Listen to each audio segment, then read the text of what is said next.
Yo, yo. All right, pal. Yo, yo. Pal. The Are we Royal live? Rumble, pal. You were there. What was it like, Yes. pal? Well, first thing I want to say is I booked an Airbnb that was 5 minutes from Tropicana Field. So that was pretty sweet. I didn't have to spend an hour driving back to Tampa or whatever. So that was great. So overall thoughts of the show. Um, wow. First thing I want to say is the crowd was dead. Like I don't know if anybody was watching this show on Peacock or the WWE Network or Netflix, wherever the hell you watch the show now, and anybody was thinking like, man, the crowd seems not really into the men's Royal Rumble. They weren't. They were not into the men's Royal Rumble. It was me and one other guy in my entire section that was cheering for the match. Um, Literally everybody else, hands on their feet or hand, whatever you want to, whatever the Sitting on their expression is, hands hands, not into it. sitting on their Yeah. hands. Yeah. Um, it was so quiet at certain points. Like I thought, okay, we're gonna have this big face off. Cody, Gunther, Punk. Who's the fourth guy? McIntyre was the Cody, fourth. Yeah. McIntyre. Yeah, I'm like, oh, Final Four. This is awesome. The four favorites. Here we go. Crickets. Punk does his GTS motion. Crickets, and I was like, okay, whatever. Overall, the show was good. It was a lot of fun. It flowed well. The women's match was by far the best match of the show, the women's Royal Rumble, and that is a far cry from since the women's Royal Rumble has been a thing. That's a far cry. Like if I would have told you in 2020, oh, the women's Royal Rumble is going to be the best match on the show in a couple of years, like it was just like they were that bad at one point. But this women's Royal Rumble was so much fun. Jordan Grace was there. Naomi made her return. Jade Cargill was the absolute star. Um, I mean, Jade Cargill, that was a star-making performance. Tony Khan could not do anything with her in 4 years. And you hand her to Paul Triple H Levesque and Nick Khan, and boom, Jade Cargill looks like a star, feels like a star, acts like a star. That match was phenomenal. Wow, like that was tough to follow. Uh, the Roman match was good, whatever. Solo Sikoa comes out with a hood and he takes the hood off. Oh my God, it's Solo, pal. Wow. Literally, like you talk about crickets, people are like, there was one guy like maybe 5 rows in front of me was like, same old shit, same old shit. Like people are just over it. People are over the Roman thing. Roman has a good market though. Roman has the women and children on his side, the casuals. Roman's a made guy, so he'll be fine. But that match was fun. Logan Paul versus Kevin Owens, that was a cool down match. Nobody was really into it. It seemed like, and then the men's Royal Rumble was what it was. Overall, I'd say it's solid. Like I'd give it like an 8 out of 10 show though. I thought it was a good show. Pal, I'll ask you because I mean, obviously you were there. The final two of the men, it came off on TV and Peacock, wherever you're streaming. I streamed it on Binge, pal. It came off great. It came off really exciting. Like it was like a 10-minute match with Punk and Cody. What was that like in person? Like it seemed loud. What was that like? Um, it wasn't as loud as it seemed. Okay. It wasn't as loud as it seemed. There definitely some piped in noise if it came off loud. Yeah.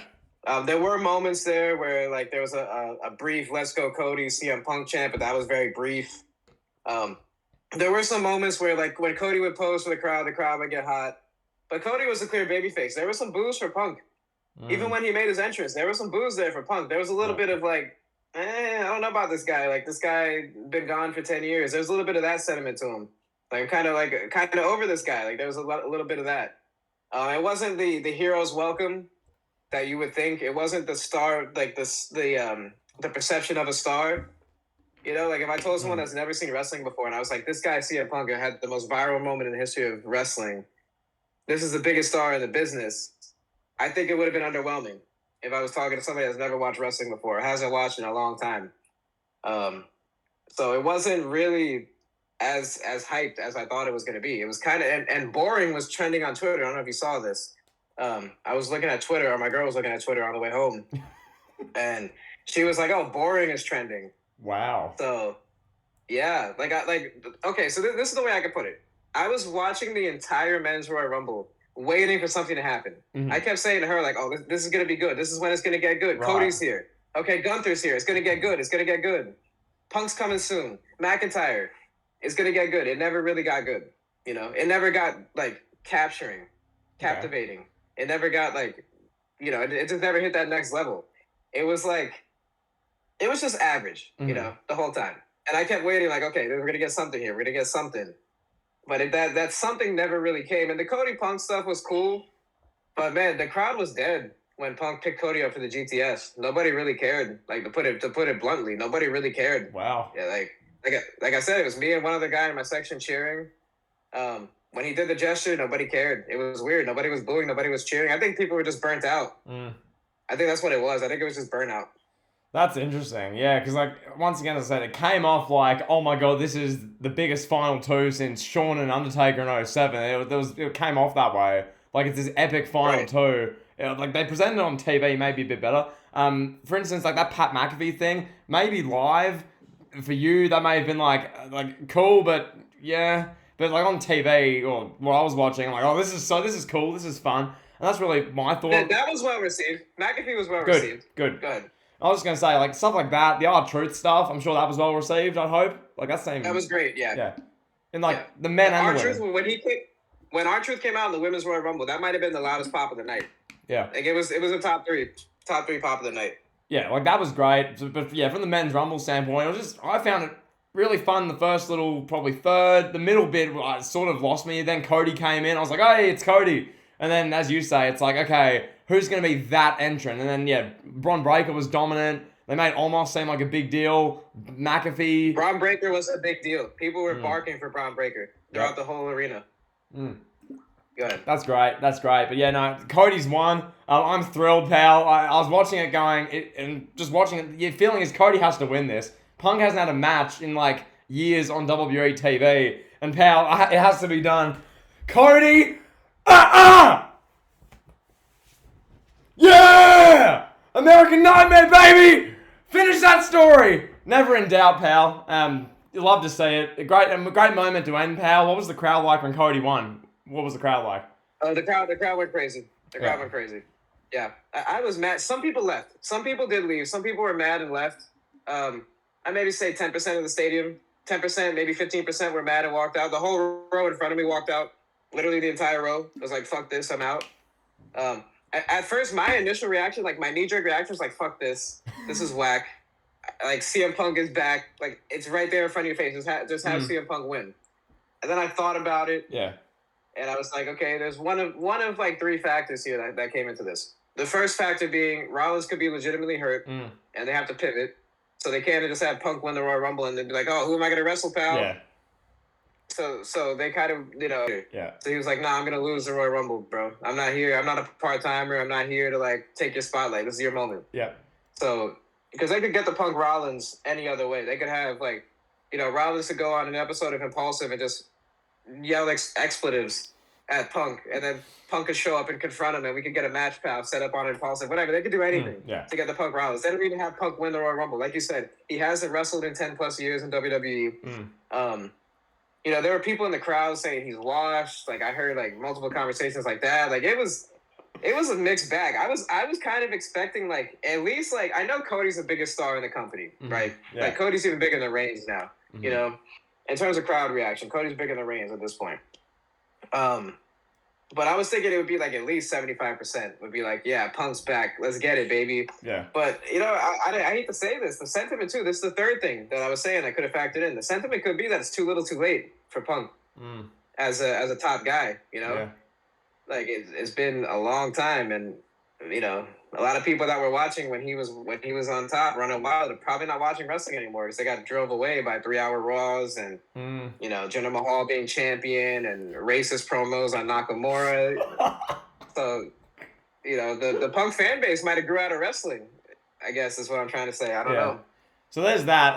We'll address that a lot more during the next week, 2, 3, whatever, in the WrestleMania season. Only other thing before we get out of here, just as like a reaction. Now, this is mainly about Kevin tonight. He was there. This is about the live experience. Yes. Talk to us. You mentioned the Women's Rumble in glowing terms.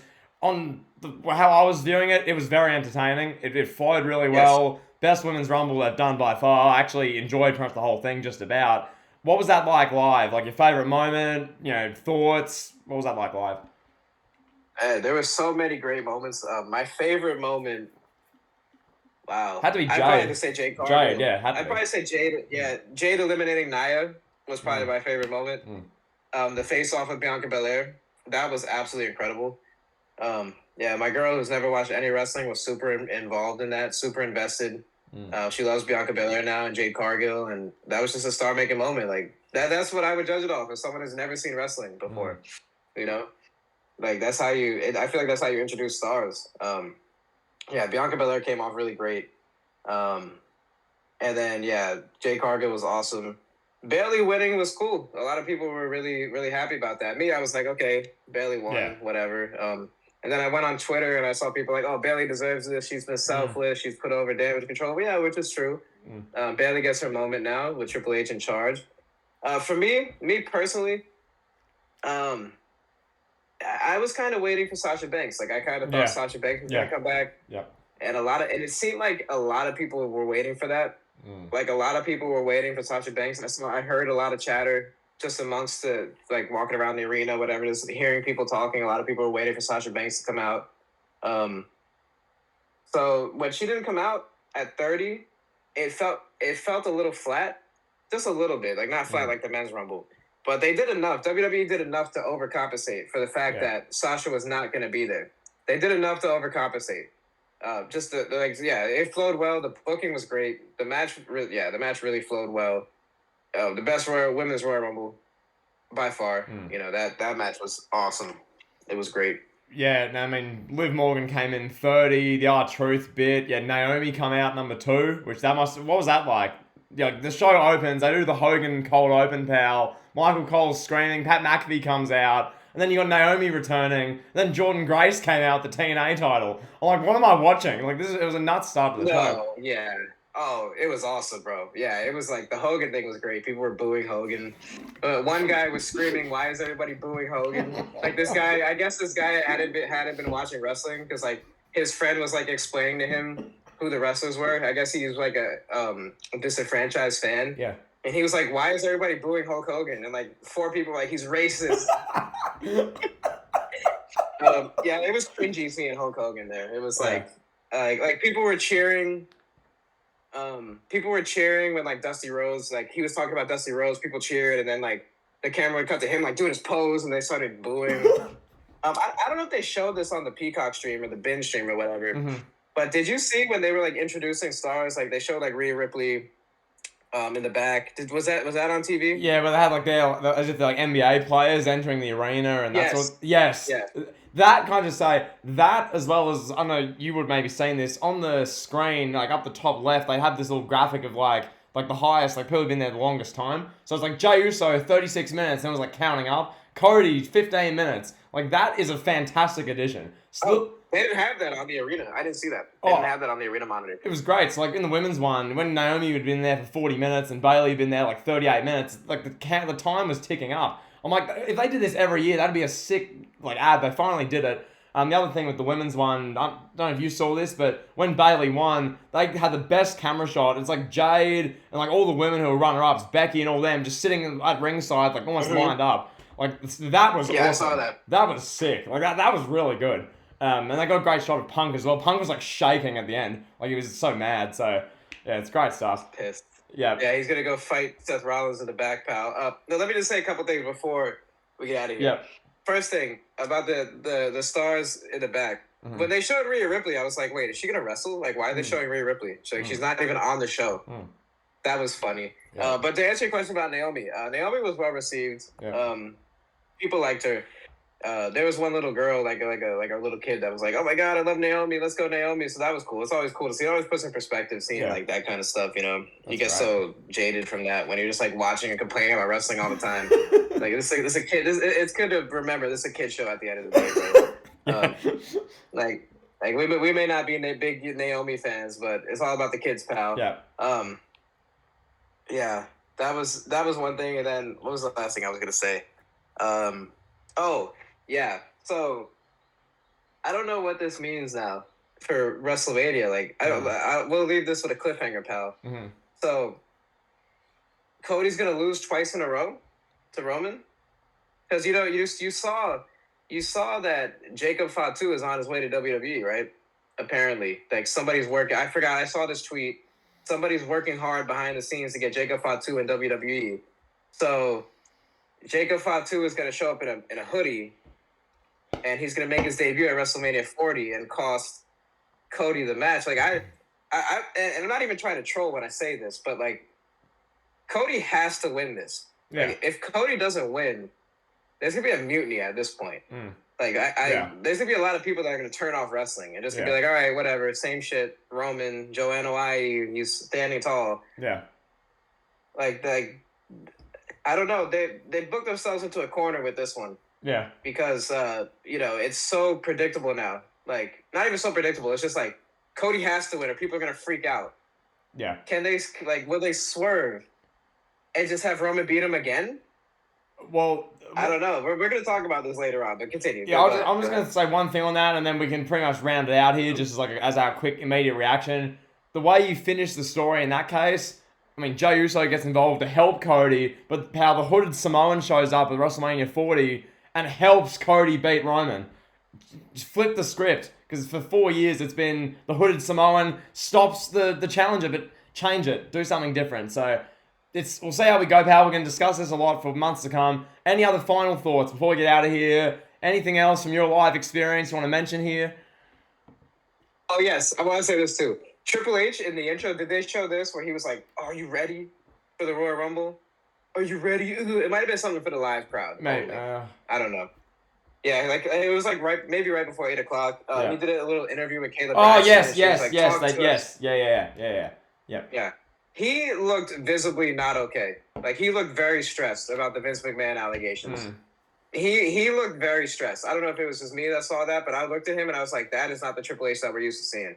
Yeah. That guy looks like he's been going through it. He's been getting his ass chewed out by TKO executives for like 24 hours straight. He probably hasn't slept in God knows how long. Yeah. He didn't look to be in the best of shape. I just wanted to point that out. So I don't know what's going to happen with that. Slim Jim is back, Cal. Slim Jim is back. They threatened to pull their sponsorship.